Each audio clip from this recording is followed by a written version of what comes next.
como una canción, melodía de tu amor.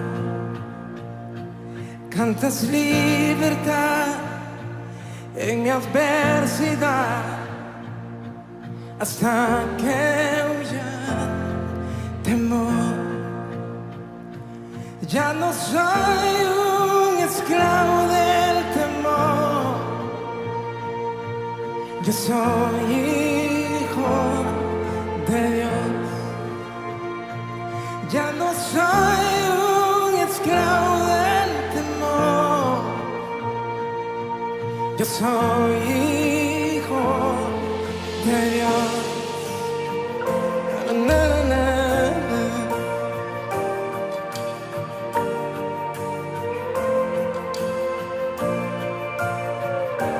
Desde el vientre fui escogido en ti, me llamo el amor. De nuevo nací, recibido en ti, tu sangre en mí fluyó. Ya no soy un esclavo del temor, yo soy hijo de Dios. Ya no soy un esclavo del temor, yo soy hijo de Dios. Ya no soy un esclavo del temor, yo soy hijo de Dios. Ya no soy un esclavo del temor, yo soy hijo de Dios. Na, na, na.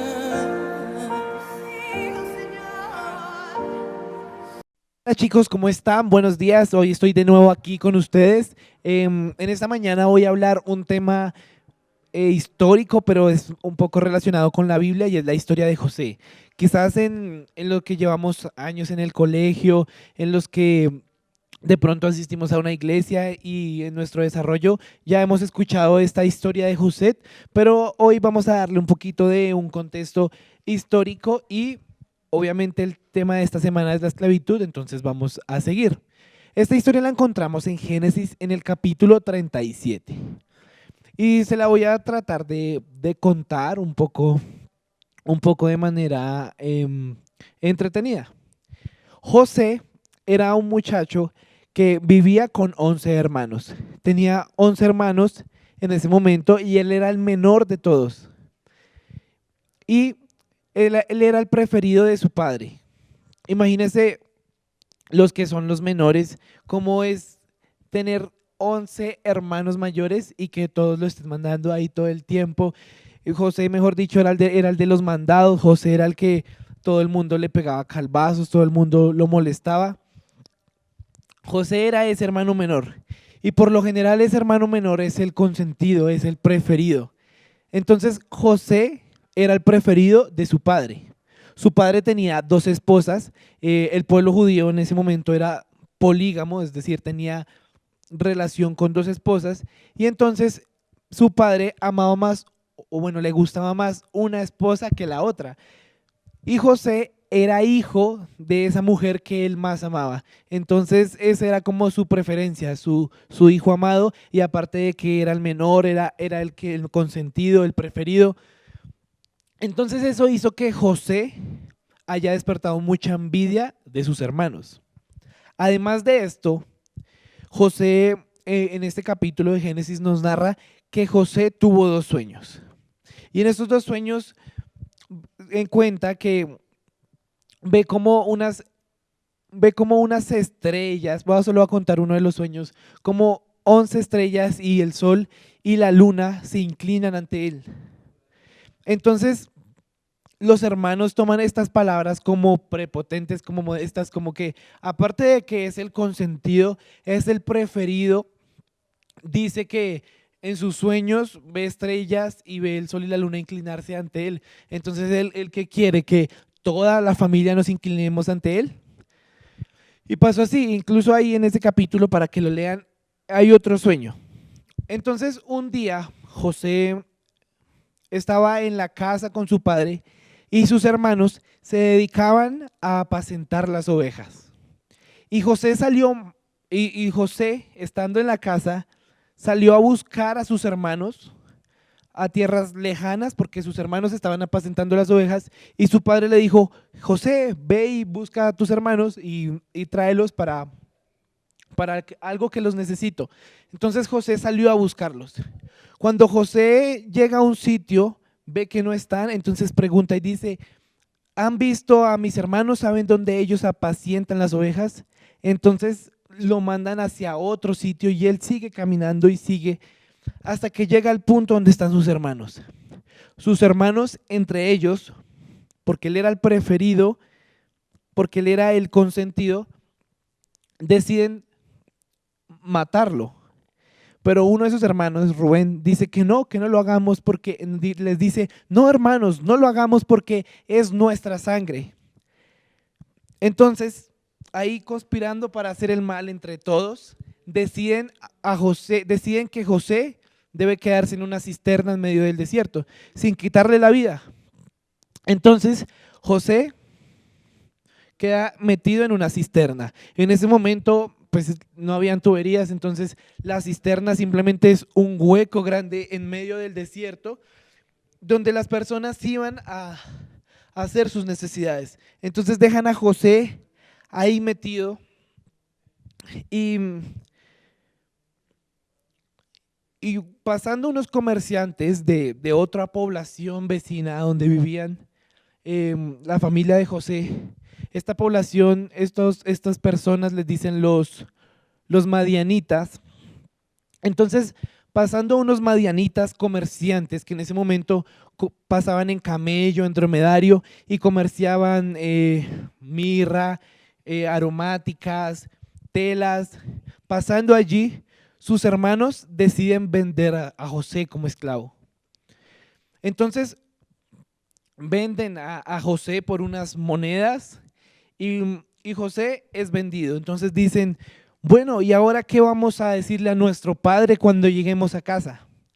Entonces cogieron esa túnica de colores que su padre le había regalado, degollaron un cordero y le untaron sangre a la túnica. Cuando llegaron a donde su padre le dijeron, mira, esto fue lo único que encontramos de José. Entonces Jacob, su padre, guardó luto durante muchos días pensando que José, su hijo amado, su hijo preferido, había sido víctima de la muerte a causa de una bestia salvaje. Pero José había sido vendido como esclavo. En el día de ayer estaba contando que en la edad antigua, sociedades como Grecia, como Roma, como Egipto, eran los que manejaban la esclavitud. Y en este caso, José es llevado por los madianitas a Egipto. Entonces José es vendido como esclavo en la sociedad antigua de Egipto. Estamos hablando del año 1000 antes de Cristo, donde Egipto se encontraba en un periodo que se le denomina el Imperio Medio de Egipto, que es el imperio egipcio del año 2050 antes de Cristo al año 1700 antes de Cristo. Entonces José es vendido en este periodo de tiempo como esclavo a la tierra de Egipto. José es vendido a un oficial del faraón que es llamado Potifar. Y aquí empieza su esclavitud, empieza su martirio. Y esto a causa de sus hermanos y de la envidia que ellos tenían hacia José. Así que al imaginarnos esta historia parece algo injusta, pero pues ahí es donde en esos momentos vemos quién es Dios verdaderamente.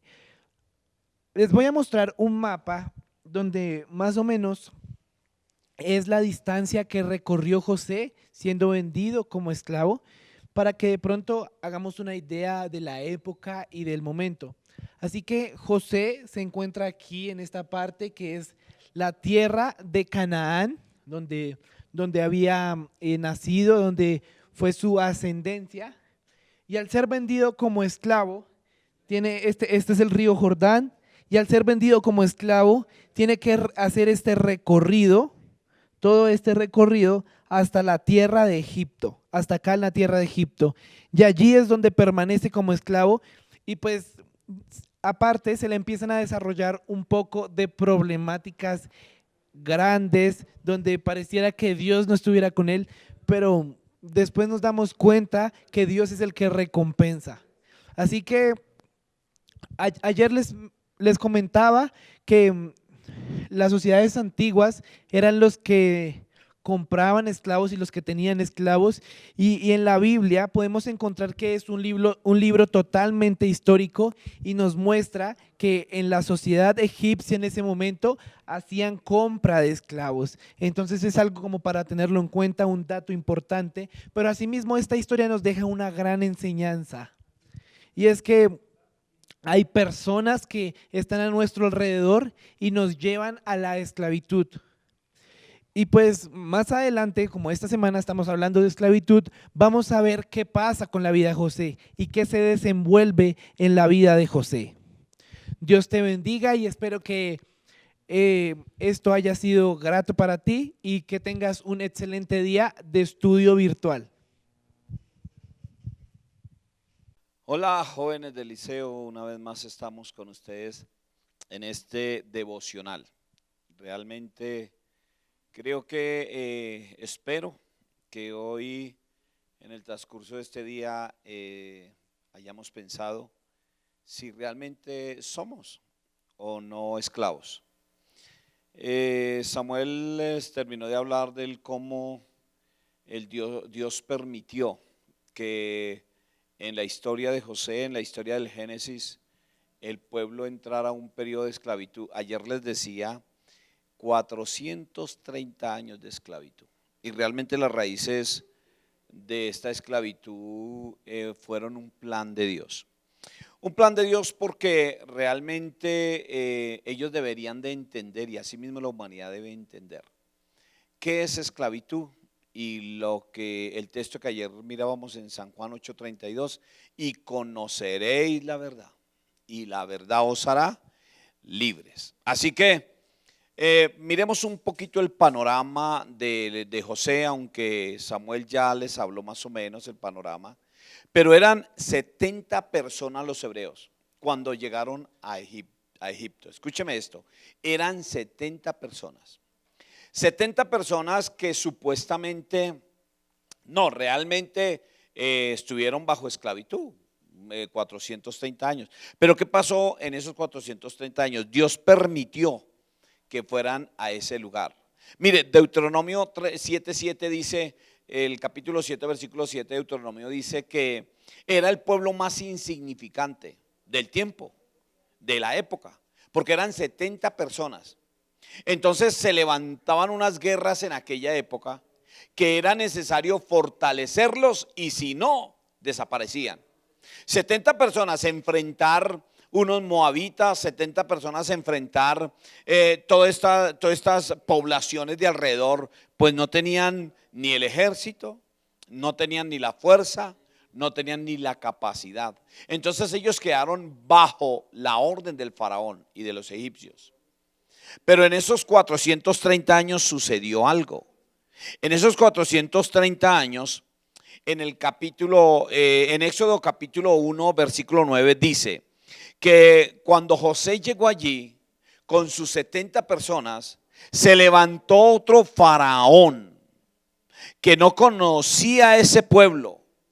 Y como se levantó otro faraón, dice que los subyugó y los esclavizó. Pero ahí en Génesis 1:9 en adelante dice que ese pueblo se hizo mayor y se multiplicó. Ya no eran los 70 que habían salido de Canaán, los 70 que llevó José. Dice que se multiplicó y se hizo más fuerte y se fortaleció. Entonces, y estaban bajo esclavitud. Entonces, ayer les hice la pregunta, ¿qué es esclavitud? Porque el concepto que tenemos de esclavitud, es obedecer órdenes. Eso es el concepto que tenemos de esclavitud. Cuando estamos bajo órdenes, creemos que eso es esclavitud. No, estamos errados, porque realmente la sociedad crece, la sociedad se fortalece y siempre se necesita estar bajo una orden. Se necesita estar bajo una orden. Si es en casa, estamos bajo unas órdenes. Y no es que estemos bajo esclavitud, no, de ninguna manera. De ahí que yo tengo la libertad de obedecer o de no obedecer. Mire lo que dice Éxodo 1:17, dice, cuanto más los oprimían, más se multiplicaban. Eso dice el versículo 17. Cuanto más los oprimían, más se multiplicaban. El versículo 16 dice que entonces, Éxodo 1:12, dice que cuanto más los oprimían, más se multiplicaban. Y el versículo 16 dice que entonces se dio la orden de matar todo varón para que no se multiplicaran. A pesar que estaban bajo el yugo de los egipcios, la esclavitud no era de ninguna manera, no era el que estuvieran bajo una orden, no, solo que había un yugo como tal. Pero sabe que cuando yo decido, cuando mi decisión es obedecer, entonces no es esclavitud. Yo decidí obedecer, yo decidí estar bajo orden. Así que en casa, si en casa yo siento que me obligan, jóvenes, yo siento que me están obligando a someterme a mis padres, entonces usted tiene un pensamiento de esclavo. Pero si usted es el que decide respetar, honrar a sus padres y obedecerle, ¡ey! Eres libre. Ayer les decía que el problema de esta generación era que físicamente estaban libres, pero su mentalidad era esclavitud, su pensamiento era esclavitud. ¿Y cuál es el problema hoy? Entonces, el problema hoy es el conocer la verdad. Y dice, y la verdad os hará libres. Por eso en aquel entonces, aquellos habían creado un pensamiento bajo un yugo. Y sí, había un régimen faraónico que era un dictador que imponía en ellos. Pero habían dos jóvenes llamados Josué y Caleb. Habían dos jóvenes que tenían un pensamiento diferente. Mire, Moisés fue escogido como el libertador. Fue necesario escoger a Moisés como el libertador. Entonces Dios lo usa para sacar al pueblo de tal régimen. Dios lo usa para sacarlo de ese lugar. Pero allí iban entre ellos dos jóvenes. De esa generación iban dos jóvenes, Josué y Caleb, con un pensamiento diferente, con un pensamiento totalmente aparte. Aunque su cuerpo se había sometido al régimen del faraón, su pensamiento tenía libertad. Su pensamiento volaba, su pensamiento era diferente. Tenían la capacidad de entender el propósito divino, de conocer que bajo ese régimen había un propósito de Dios muy grande. Es la capacidad de entender que en toda circunstancia Dios tiene un propósito. Así que yo podría decir, para usted, ¿qué es libertad? ¿Qué es libertad? Libertad es hacer lo que yo quiero. No, está errado en su concepto. Eso no es libertad. Para usted, ¿qué es realmente la verdad? ¿Qué es la verdad? Porque yo quiero decirle que la verdad tiene un principio. Y la verdad es conocer, el conocimiento de su destino y conocer la moralidad. Partamos de ahí. Entonces, la verdad es tener como un propósito en mi destino. Eso es un foco. Yo tengo un objetivo de verdad, pero también me baso en la moralidad. Así que yo podría decirle que la verdad tiene un vínculo especial con la libertad. No podríamos hablar de libertad si no tenemos una base de la verdad. Decir que hablar de libertad, cuando yo desconozco la verdad, pues entonces no tiene ninguna validez la verdad, la libertad. No tiene ninguna validez. Porque entonces soy libre. ¿Libre de qué? Si no tiene una base que es la verdad. Tiene la base la verdad. Y estoy hablando en la verdad, en la moralidad. ¿Sabe? Cuando hablamos de la verdad en lo moral, yo diría algo, ¿no? Que si se niega la verdad, pues la libertad pierde su consistencia. Si se niega la verdad, la libertad pierde su consistencia. Porque entonces yo creo, como no tengo una base que es la verdad, por eso dice, y conoceréis la verdad. Y si no tengo una base, ¿qué es la verdad? Entonces, ¿libertad qué es? Hablemos de moralidad. Hablemos de moralidad. Porque entonces si alguno no tiene una base de un principio moral, pues entonces ¿qué es libertad? Desbocarse en sus emociones, desbocarse en su moralidad, en toda clase de desórdenes. Porque como no hay una base que es la verdad, no hay una base realmente qué es la verdad y cuál es la verdad. Por eso el enemigo lo que ha buscado en este tiempo es confundir la mentalidad y cuestionar la verdad. Y por eso Cristo, uno de los textos más famosos, más conocido, más redactado, más memorizado y que más profesa la iglesia cristiana, ¿cuál es? Cristo dijo, yo soy el camino, la verdad y la vida. Yo soy el camino, la verdad y la vida. Entonces partamos de ahí que tenemos que tener una base de la verdad, para entonces yo tener una libertad y decir, en esto yo camino en mi libertad o camino en la libertad. Pero cuando no hay una verdad, entonces no hay libertad. Porque realmente la gente cree que todo es libertad. Libertad es no estar bajo órdenes, libertad es desobedecer, libertad es no estar de ninguna manera bajo obediencia. Entonces usted va a encontrar que es una vida de desorden, una vida de ocio, una vida de desorden moral, una vida de desorden emocional. Eso porque no tiene una base de la verdad. Porque entonces quiere hacer lo que quiere.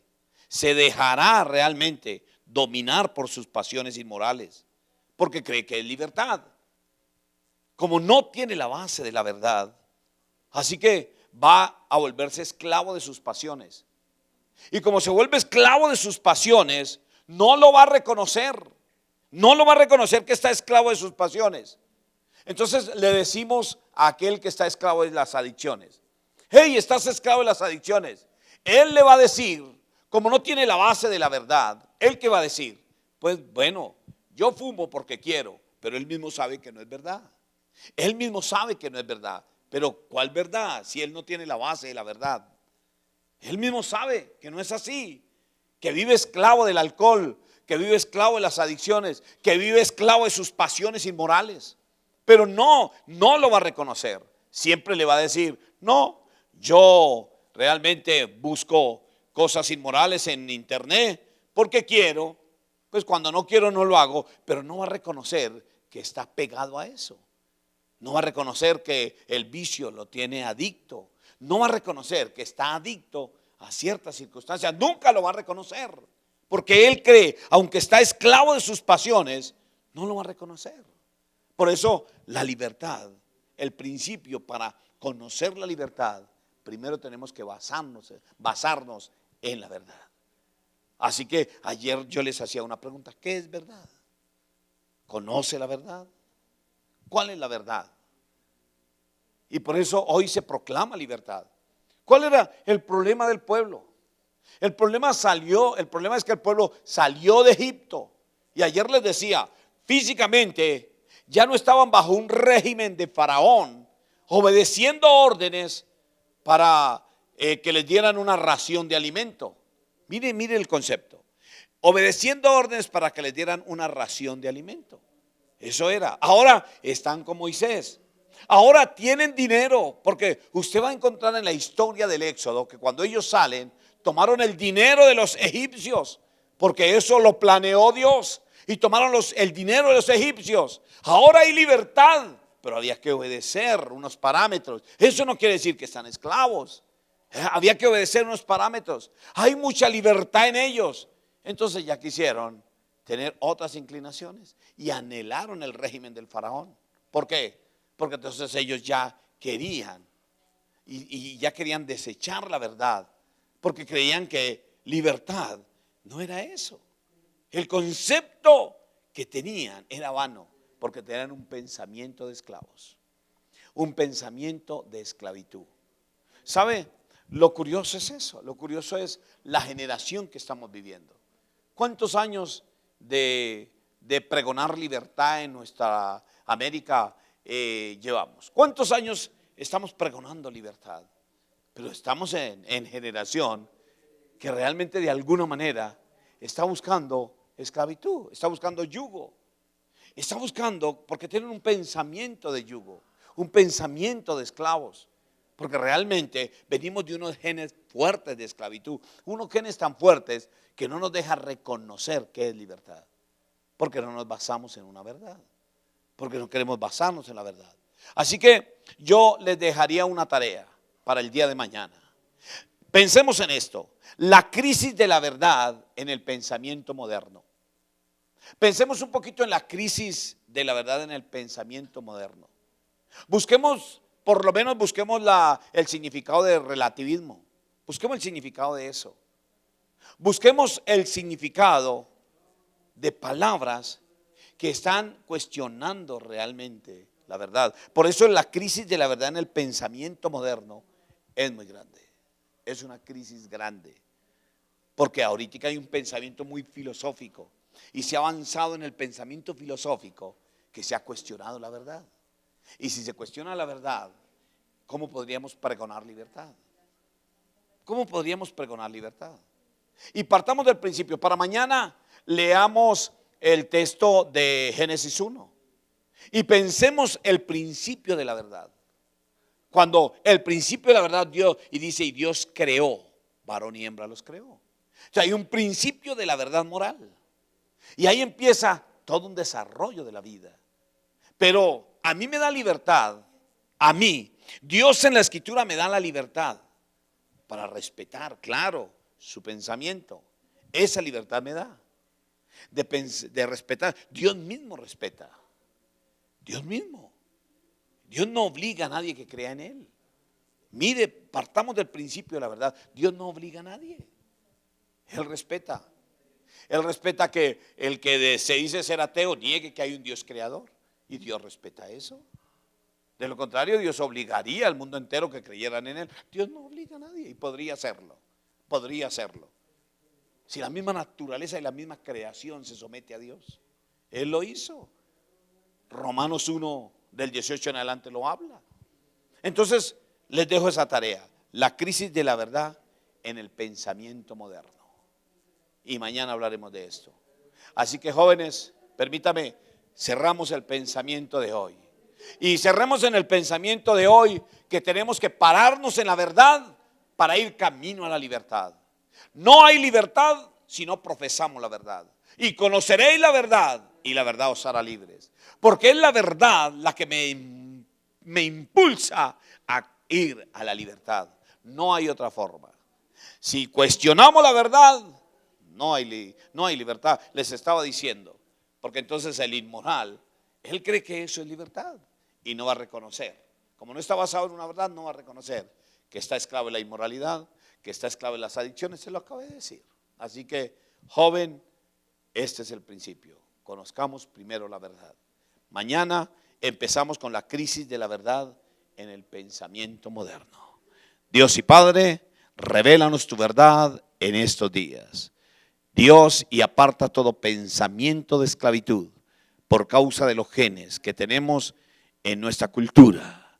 Bendigo la juventud, bendigo los niños y bendigo cada hogar representado ahora. En el nombre de Jesús, amén.